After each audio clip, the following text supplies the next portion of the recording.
This is a 3-minute look at the different traffic calming designs in the vicinity of the Concord Library on Wellbank Street and Flavelle Street. It doesn't look at every traffic calming device in these streets, and it also doesn't look at the additional designs in other nearby streets. You can classify these into the following categories. 1. Closed garden island. 2. Closed concrete island. 3. Open marked cyclist cut through. 4. Cut through with indeterminate status. Those with an indeterminate status can have garden islands or concrete islands. The last category is what I would term the open concrete trap. Let's ride up and down the streets and have a closer look. We start on Wellbank Street near the library heading towards Majors Bay Road. There are 2 traffic calming devices and both feature no cut through for cyclists. One has a garden island and the other a solid concrete island. Nothing too controversial so far. When we go through the roundabout, on the far side we find a concrete island with a cutout for cyclists. This is marked with a clear bicycle symbol. If we do a U-turn and approach from the other direction, there is another concrete island at the roundabout entrance. There is room to ride through the gap between the island and the curb, but only just, and it is not marked as a cyclist cut through. However, if we do a right turn into Flavelle Street and then approach the roundabout from the north, we find yet another concrete island, but this one has a wider cutout marked with a clear bicycle symbol. When we exit the roundabout heading south on Flavelle Street, there is a concrete island and a cut-through marked with a very faded bicycle symbol. Just a few metres beyond this is a speed bump of sorts, and there is also a cut-through that is wide enough to ride through. However, this one is entirely unmarked by any symbology. It certainly makes sense to ride through this cut-through, but I'm not sure if that is what the council engineering team intended. Is this supposed to be a cut-through for cyclists or not? Just past the corner of High Street there is another speed hump, and this is what I would term a vicious concrete trap for cyclists. There is a wide cut-through between the island and the curb, and given what we have just experienced, it makes sense to continue on this line and to take the cut-through. However, at the far end of the cut-through there is a solid concrete curb that would not be out of place in a tank trap that will bring anyone using this crashing to the ground.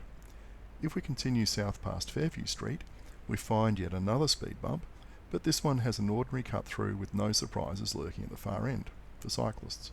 Again, this is unmarked. Now that could be because it was never intended for cyclists, or it is intended for cyclists and the bicycle symbol has simply faded away to nothing. If you can ignore the leaf litter in the cut-through, it is quite okay to ride through.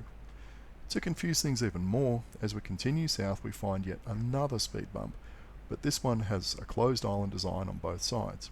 So, in one short stretch of road, cyclists have to contend with 1. A marked cut-through. 2.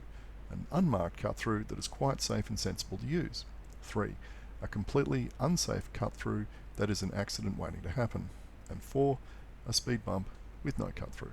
Of course I missed 5, which was another unmarked cut-through. After doing a U-turn and heading back towards the library, we find that the cut-through on the way back would be usable if not for the car parked on the far side. When we approach the tank trap heading north, we see the same mysterious curb blocking access to the cut-through. Apart from causing injury to cyclists, it's not clear what this is designed to do. At the entrance to the roundabout, we find not 1 but 2 islands and a very faded bicycle symbol. I'm not entirely sure what the purpose of this little cut-through is for, but I take it to see what it does. I'm still mystified now. Now let's head towards Majors Bay Road and see if we can find an open cafe. On the way, we find yet another speed bump, but this one has garden islands almost all the way to the curb. As we approach the final speed bump, we see why cut-throughs are so attractive to cyclists. It's because drivers in a hurry will often squeeze past as they overtake and race to get to the speed bump first. Some leave the overtaking a bit late and try and squeeze onto the speed bump with a cyclist on it as well. This is a very uncomfortable thing. This driver shows why cyclists will generally take a cut-through if it is offered, whether it is marked or not. Most of the time, that's the best thing to do, unless the council has installed a tank trap at the far end. Now, let's count up all the various designs we have just ridden through. No cut-through, 6 examples. Marked cut-through, faded or clearly visible, 3 examples. Uncertain narrow design that doesn't look usable, but doesn't mean someone won't use it, 1. Unmarked but quite usable cut-through, 3.